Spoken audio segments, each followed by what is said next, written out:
A lawyer, an environmentalist, and a teacher were going to the bathroom. The lawyer gets done, washes his hands, and uses the entire roll of tissue paper to wipe his hands. "I was taught to be thorough," he said. The environmentalist washes his hands and uses his own kerchief to wipe his hands. "I was taught to be environment-friendly," he said. The teacher walks out without washing his hands. "I was taught not to piss on my hands," he says. A policeman pulls over an old man driving a pickup truck with the bed overflowing with ducks. The officer says sternly, "Sir, you can't have a flock of ducks wandering around downtown. Take them to the zoo immediately." The old man nods, agrees, and drives off. The next day, the officer spots the same pickup truck, still full of ducks. But this time, all the ducks are wearing sunglasses. Frustrated, the officer pulls the man over again and exclaims, "I thought I told you to take these ducks to the zoo." The old man grins and replies, "I did. But now the little rascals want to go to the beach." OMG. I was sitting in the Nordstrom bathroom stall and had just sat down when a voice in the next stall over said, "Hi, how are you?" Embarrassed, I said, "I'm fine." The voice continued, "So what are you up to?" I said, "Just sitting here like you." Then the voice says, "Can I come over?" Thoroughly annoyed and somewhat alarmed at this point, I said, "Sorry, I'm kind of busy right now." Suddenly, the voice says loudly, "Sorry, I'm going to have to call you back. There's some idiot next to me answering all my questions."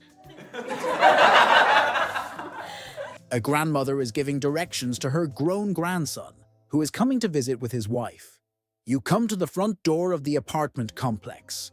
I am in apartment 14T. There is a big panel at the door.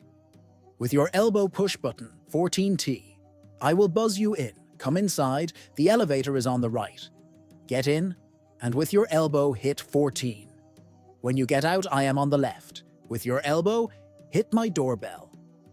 "Grandma, don't worry. I know my way, but why am I hitting all these buttons with my elbow? Are you coming empty-handed?" An older, weary-looking dog wandered into my yard one day. Judging by his collar and well-fed belly, it was clear that he had a home and was well cared for. The dog approached me calmly, and I gave him a few friendly pats on the head. He then followed me inside, made his way down the hall, curled up in a corner, and promptly fell asleep.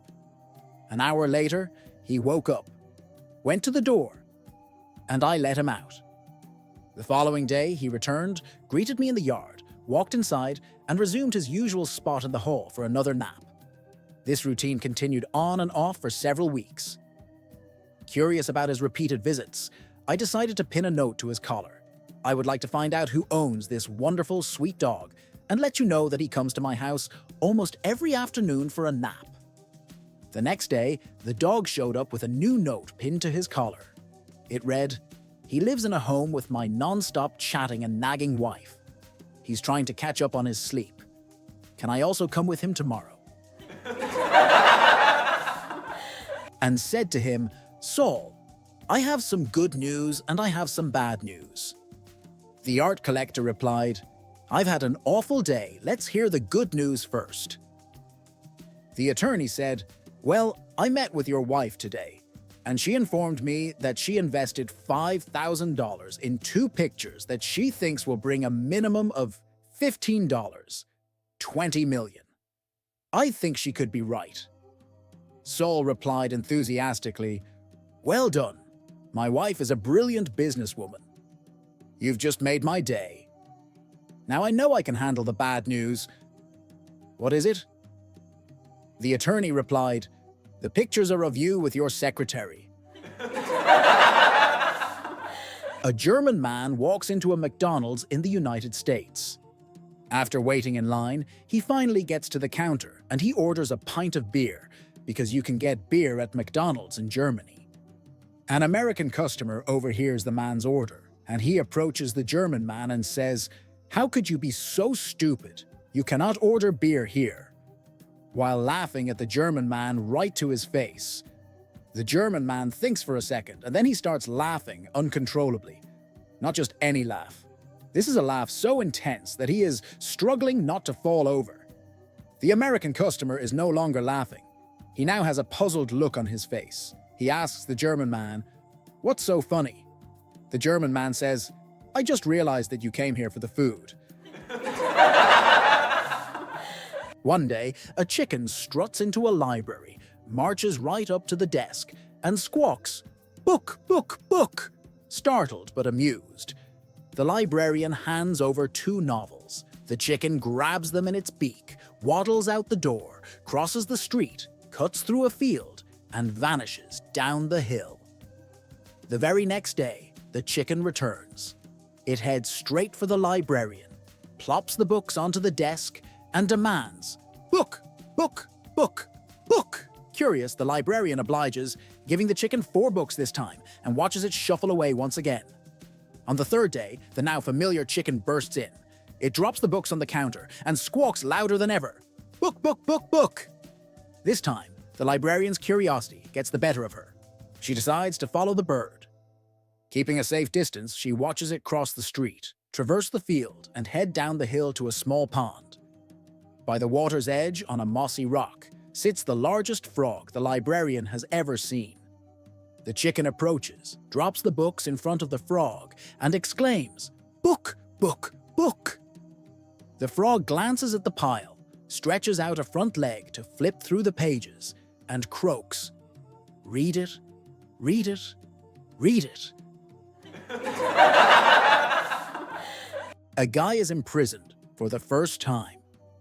On his first night, a few minutes after lights out, his cellmate moves closer to the cell bars. A while later, someone from another cell shouts, "Number 13?" His cellmate and the entire block bursts into laughter. The new prisoner finds this strange. Shortly after they were done laughing, another inmate shouts, "33!" and the entire block of inmates again started laughing. "27!" shouted another inmate. More laughter followed. The new prisoner is now completely puzzled. "What's going on? Why is everyone laughing at numbers?" he asks the cellmate. "Oh," replied the cellmate, still giggling. "Thing is, we've been in here for so long, we told the same jokes until we eventually knew them all, so we decided to give them numbers. So that instead of saying the entire joke, you just say the number, and we know which one it is." Astonished, the new prisoner decides to see if that's true. He goes over to the cell bars and shouts, "Number 72!" All the inmates explode into a massive laughter, and the entire block is roaring, to a point where his cellmate is now on the floor, rolling with laughter. The new prisoner is now dumbstruck and completely lost. "Which one is number 72? He asks the cellmate. In between laughs, while trying to catch his breath, his cellmate replies, "We've never heard that one before." Janet was lying in bed one night. Art was falling asleep, but Janet was in a romantic mood and wanted to talk. She said, "You used to hold my hand when we were courting." Wearily, he reached across, held her hand for a second, and tried to get back to sleep. A few moments later, she said, "Then you used to kiss me." Mildly irritated, he reached across, gave her a peck on the cheek, and settled down to sleep. 30 seconds later, she said, "Then you used to bite my neck." Angrily, Art threw back the bedclothes and got out of bed. "Where are you going?" Janet asked. "To get my teeth." An elderly couple who were childhood sweethearts had married and settled down in their old neighborhood. They were celebrating their 50th wedding anniversary and decided to walk down the street to their old school. There, they hold hands as they find the old desk they had shared, and where he had carved, "I love you, Sally." On their way back home, a bag of money falls out of an armored car and lands practically at their feet. Sally quickly picks it up and decides to take it home until they decide what to do with it. There, she counts the money, and it's $50,000. The husband says, "We've got to give it back." She says, finders keepers, and puts the money back in the bag and hides it up in their attic. The next day, 2 FBI men are going door to door in the neighborhood looking for the money and show up at their home.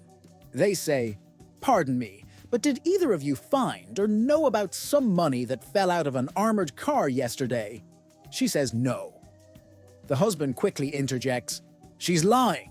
She hid it up in the attic." She says, "Don't believe him. He's getting senile." However, the agents sit the man down and begin to question him. "Sir, please tell us the story from the beginning." The old man says, "Well, when Sally and I were walking home from school yesterday, the FBI agents immediately look at each other and say, 'Let's get out of here.'" Kidnapper. On phone, "We have your son." Wife. "Actually, I'm holding my son." Kidnapper. Getting frustrated. "Then who the heck just asked for chocolate milk with a straw and made us cut the crust off his PB&J? Wife. Oh God. Kidnapper. What? Wife? You have my husband. I told my son, "You will marry the girl I choose." He said no. I told him, "She is Bill Gates' daughter." He said, "Okay." I called Bill Gates and said, "I want your daughter to marry my son." Bill Gates said, "No." I told Bill Gates, "My son is the CEO of World Bank." Bill Gates said, "Okay." I called the president of World Bank and asked him to make my son the CEO. He said, "No." I told him, "My son is Bill Gates' son-in-law." He said, "Okay." This is how politics works. A woman marries the man of her dreams, but on their wedding night, he insists on keeping the lights off and staying under the sheets. She finds it a little odd, but assumes he's just shy and doesn't think much of it. Over the next 30 years, they build a beautiful life together. They buy a house, get a dog, and raise 3 wonderful children. But there's one thing that still bothers her. Her husband always insists on keeping the lights off at night. One evening, curiosity finally gets the best of her. Determined to figure out why, she hides a flashlight under her pillow. Just as things get cozy, she suddenly throws back the sheets and shines the light. To her shock, she discovers something completely unexpected. Furious and feeling betrayed, she starts yelling, "How could you keep this from me for 30 years? I trusted you. I feel like such a fool." Her husband sighs, waits for her to finish, and calmly says, "I'll explain this if you explain the kids." A mother is helping her son study for a geography test.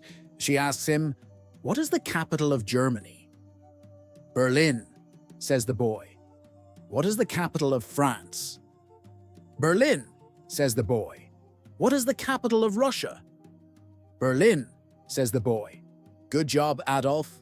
You'll do great on your test tomorrow." A day at the doctor's office. I walked into a doctor's office, and the receptionist asked me what was wrong. I replied, "Shingles." She took down my name, address, insurance information, and asked me to have a seat. 15 minutes later, a nurse's aide approached and asked the same question. I said, "Shingles." She recorded my height, weight, and complete medical history before directing me to the examination room. Half an hour later, a nurse entered and inquired again what I had. I responded, "Shingles." She proceeded to give me a blood test, check my blood pressure, perform an electrocardiogram, and then instructed me to remove all my clothes and wait for the doctor. About an hour later, the doctor walked in and found me sitting patiently in the He had asked, "So what exactly do you have?" I answered, "Shingles." The doctor then asked, "Where are they located?" I replied with a grin, "Out on the truck." "Where do you want me to unload them?" The doctor had a simple policy, a $50 fee for any treatment regardless of the ailment. However, if he failed to find a cure, he would compensate the patient with $500. One day, a man visited the doctor and said, "Doctor, I think my sense of taste is deteriorating." The doctor handed him a jar. "Take a spoonful of this." The man took a taste, immediately spat it out, and exclaimed, "This is shaving foam. Why would you give this to a patient?" The doctor smiled. "Well, your sense of taste seems just fine. That'll be $50. 2 weeks later, the same man returned. "Doctor, I think I'm developing Alzheimer's." The doctor handed him another jar. "Take a spoonful of this." The man frowned. "Wait a second. This is shaving foam again?" The doctor nodded. "Ah, so your memory is perfectly intact. That'll be $50. A couple of months later, the man returned once more, looking determined. "Doctor, I've lost my eyesight. Please help me." The doctor sighed. "I'm afraid I don't have a cure for that.